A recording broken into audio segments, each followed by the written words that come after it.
Michael Sussman.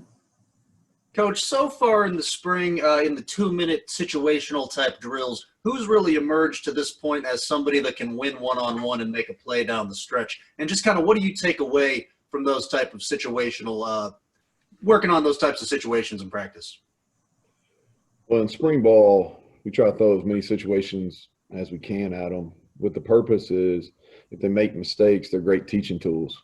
And the hope is you don't repeat that mistake a second time. We had in our 2-minute situation today, we had a receiver that caught the ball. We had, I think, 9 seconds on the clock trying to steal some yards. We had a timeout, no timeouts. Receiver catches the ball on the sideline, turns upfield, clock runs out. That's a teachable moment. You know, if that happens in a game, that's a major issue. In spring practice, we make the correction. First-year player, make the correction. Hopefully it doesn't happen again. As far as guys that won, Sam James made a couple one-on-one plays today within our 2-minute. We did a 2-minute into half. Isaiah Esdale is a guy that in our 2-minute drill yesterday, in yesterday's practice, made a touchdown to win the drill. And so those are 2 guys right off the top of my head. Also, as a wrap to that question, I apologize I had every intention to practice in the stadium today and have you all in there, but we had to go in the IPF. Snow we were doing a bunch of situational work, and thought with the weather we'd be better off going inside. So I apologize. I'll make it up, get y'all out there next week when we get back off this little break. Ryan Pritt. Hey, Neal, yesterday we had Alonzo and Letty on, and they were talking a little bit about the weekly leadership meetings that you guys have. And I was just wondering if you could maybe take us in that room a little bit. What do those entail, and what kind of results have you seen from that? Is it helping pretty significantly in that front? Well, I think it's to be determined. I think how we handle things in the fall will be the end all on that. What we're doing, we're trying to transition from a coach-led team to a player-led team, and that's a transition that you should be able to make if you have the right guys going into year 3. You know, and I think when you have teams that nobody leads, they're not very good. They're poor teams. When you have coach-led teams, you're probably about average, and when you have player-led teams, you got a chance to be elite. And so that's what we're trying to be. And so with our off-season teams, we have 10 captains, and we have weekly captains meetings. And what they do is we give them some say, so they make some decisions in there. Also try to get the pulse from the team. I always open the meetings up with what are our issues and how can I help on anything that's going on. And then we pick a teammate of the week. I think it's important, somebody that's the best teammate on their accountability teams. And then we usually have some kind of lesson or maybe they present something that they found. But it's good. We've got a good group, and they're maturing. They're taking that leadership role seriously. But will it benefit us as a team? I think to be determined on how we react in some tough adverse situations when you really need leadership.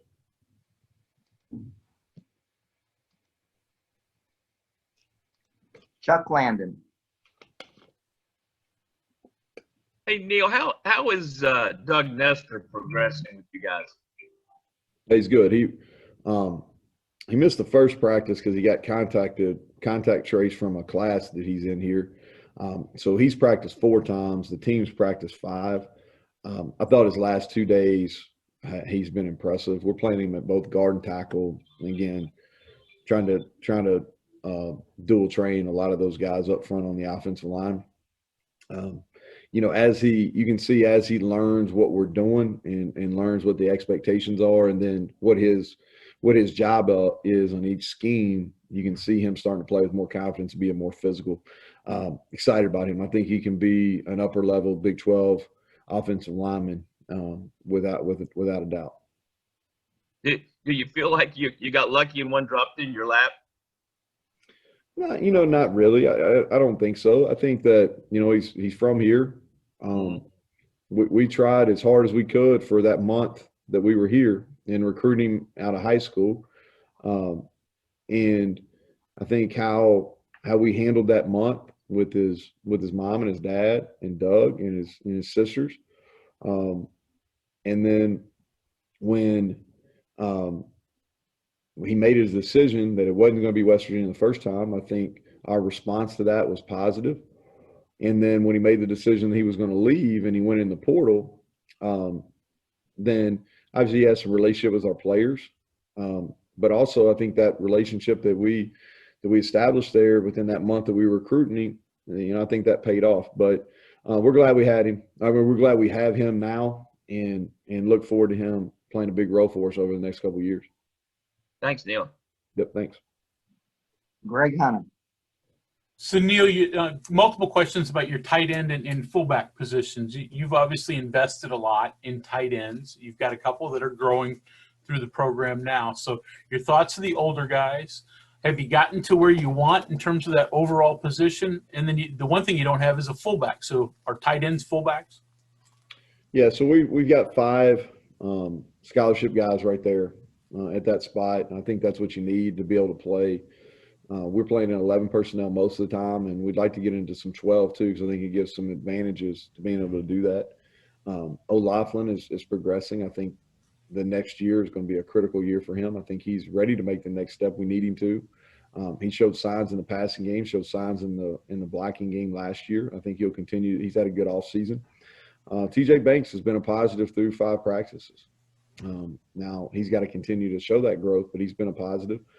Charles Finley has not practiced yet. He's out. He's got nothing major, but he's had a back issue, so he hasn't practiced. And then the 2 early enrollees, Traylon Davis, who's really physical, and he's what we thought he was going to be when we recruited him, which is a guy that can put his hand down or play in the backfield, and he's going to create some movement at the point of attack. So he's a tough kid that's really physical. And then Victor is extremely athletic. He's obviously learning the game. There's a lot of things that have changed for him over the last 3.5 months. But he's really talented. And then in terms of fullbacks, I mean, do you guys just put them in the backfield, or do you look for some sort of, other opportunity to play somebody as a true fullback when you need one? Really what we try to do is we try to put the investment into the tight end position, and probably less so because when you have the tight ends, you have a length, so you have a threat in the passing game. Now we always, if we happen to get a fullback type body, especially as part of our walk-on program, then we'll utilize them, which we did at Troy. But right now we're pretty much relying on that tight end position to give us what we've gotten from the fullback in the past. John Antoni. Question about Letty. What ways do you think he's improved since you first got him, and what does he need to do to get where you need him to be by the end of next year? Well, first of all, I think Chad Scott's done a phenomenal job with him. If you look at Letty's progression since 2018 as a player to how he played last fall, and then you all saw him the other day, and then you'll continue to see him. He's an all-around back. He can play every down. His growth in the last year from patience, and what I mean by patience is he's really setting up blocks and allowing it to happen. He's extremely decisive. His ability to break tackles, I think, is what makes him elite. And then his growth as a pass catcher, both from the backfield and then out wide, is something that we've really spent a lot of time on. And he has he's a lot of the techniques and the skills that our receivers use. He is doing those and starting to master them. And he spent a lot of individual time with the wideouts, and you can tell that. But he's put a lot of work in. His practice habits he's had championship level practice habits, which established him as on the field. I really believe that. And then I really believe that Chad Scott's done a great job with him, and Letty I would say would back that up as well. Thanks. Back to Michael Sussman. Coach, I know you guys were planning on going full pads for the first time today. Did you get any full speed contact in? And who's somebody on this team that really lights up at the opportunity to hit that maybe almost has a little bit of a screw loose? Because it seems like every team has at least one. Yeah, yeah. Probably stay away from the screw loose deal, but no, we did. We went full pads. We did some full tackling, a lot of tackling with our twos, minimal tackling with our ones, but we got our twos and several. Offensively, I thought Avarius Sparrow is a guy that is tough to tackle, and he's physical. He has courage to run the ball up the middle and square guys up. James Thomas at linebacker had a couple big hits. Those are the two guys probably from a contact level standpoint that stood out today. Ryan Pritt. And Neal, I wanted to ask you, now that you have a few practices under your belt here, about Carrie Martin. Where is he? How is he kind of developing this spring? Yeah, today was his first full tackle. He was with the twos, and he got quite a bit of tackling. And really the first live action he's in it since TCU in 2019. So it's been a while. Rusty, but he's flown around. His body's changed quite a bit. He's up to mid 190s, which is quite a bit heavier than he was, which gives him a better opportunity to compete. He's had a good winter.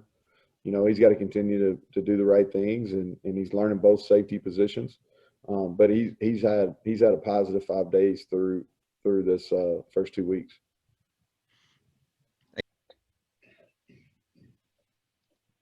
Ryan, did you have another question there? No, I was just saying thank you. Keenan Cummings. Hey, Neal, how you doing, man? Keenan, I'm doing well, thanks. Wanted to ask you, you mentioned a guy that I actually wanted to ask you about, James Thomas. He certainly looks the part. Where is he at now? What positions is he playing, and what do you expect from him in year two? Well, we're just trying to – we've got him locked in at the Mike linebacker position. We feel like that's going to maximize his ability. He's the guy that we need. We need him to be a factor on special teams and at linebacker. Every day is a learning and growth opportunity for him. Played all over the place in a small high school at Georgia, a good high school program, but a small, and played all kinds of positions. Played about every level: safety, linebacker, rush end, running back, quarterback. Did a little bit of everything in high school, and so he's a good athlete. He's got really good contact courage, and he runs well. We just got to get him where he lines up consistently. He's more disciplined with his eyes. He plays lower. He's able to defeat blocks. So it's he and Coach Coons are spending a lot of time together, and we have high expectations for him. He had some positives today, but there's a lot of teaching moments where he's got to learn how to play at this level. And so he's not where he needs to be just yet, but I think he's got a lot of potential.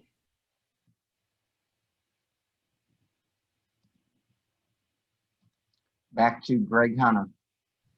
Neal, the cornerback position, obviously got a few guys who've played there, but give us a look at that. And then also a couple of the young defensive backs that you have in Mallinger and Wilson Lamp. Are they corners or are they safeties? So Wilson Lamp's playing corner, and then Davis is playing safety. And they're both coming along. Lamp played a little bit of corner as a senior, but he was mostly a receiver in high school.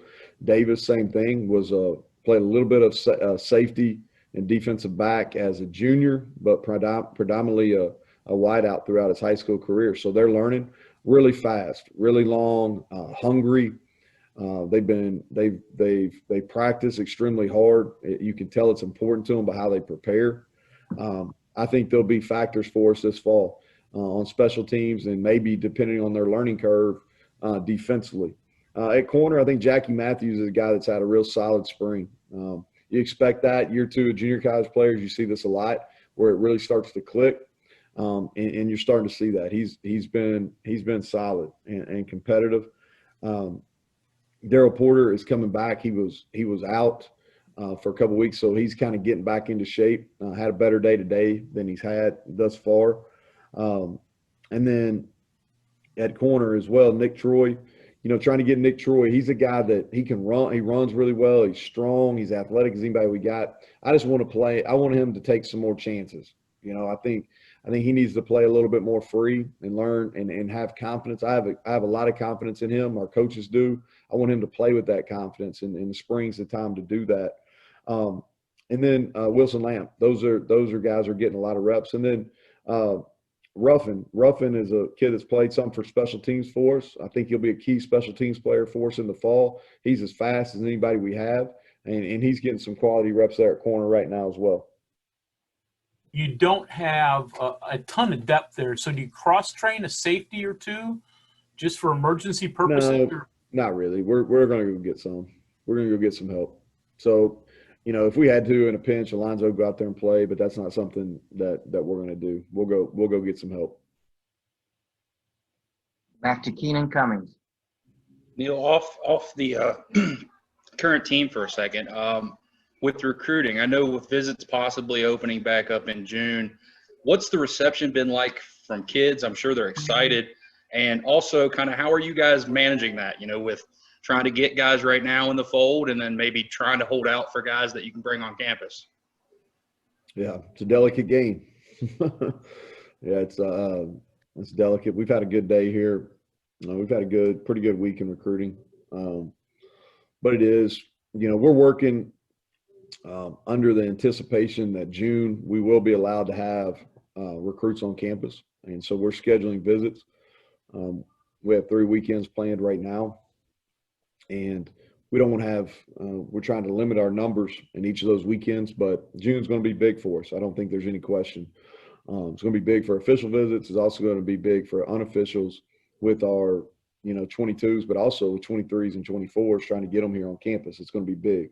But it is, the timing of your official visit, when you do it, do you do it in the summer? Do you do it in the fall? Do you do it in December? That's one of those things that's delicate. And it goes down to, you want to take the official visit close enough to decision-making time. So that's what you have to figure out. When's a kid in decision-making mode? And you want to try to get the official visit in decision-making mode. Also, you want to put your best foot forward. And so you got to figure out when is the best opportunity to do that. I tend to like summers here in Morgantown. Chuck Landon. Neal, how's the quarterback situation going? How much is Day and Garrett Green progressing? Yeah, so they're both getting a ton of reps. Today was a really good learning day for Garrett. He and the thing about him is he's got this ability to extend plays. He's got this ability to get out of the pocket, and he makes some wild throws and some wild runs. But the flip side of that is he also makes some major mistakes. And so as a coach, it's kind of like what we were just talking about on official visits. It's like, when do you decide to bring him in? It's kind of like with Garrett, when you don't want to put your thumb on him, because what makes him special is his ability to ad lib. So you don't want to put your thumb on him, but he's got to understand when to harness it. And today we had a great example. We were doing a coming off segment. Well, the biggest thing coming off, you can't take a sack.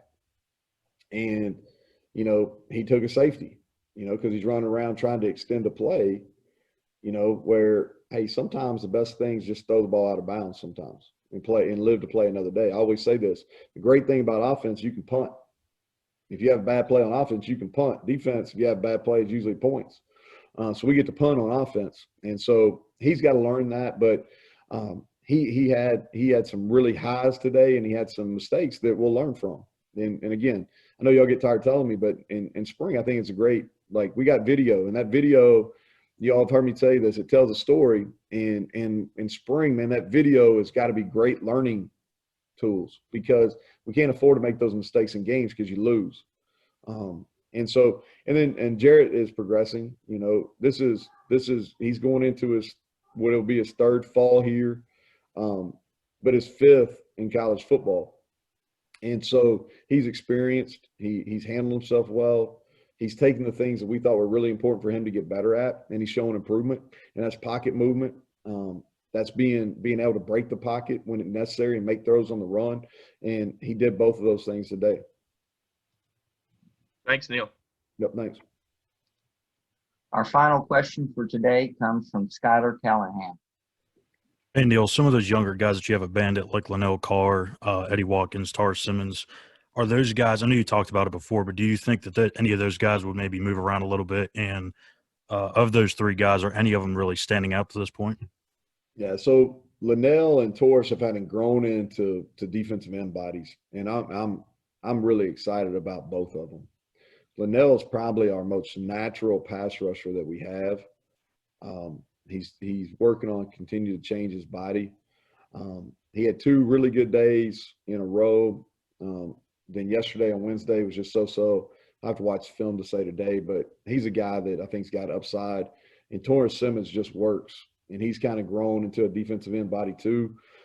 He's really strong. I think both those guys are going to be high-level players. I'll be disappointed if they're not factors for us this fall and give us significant snaps.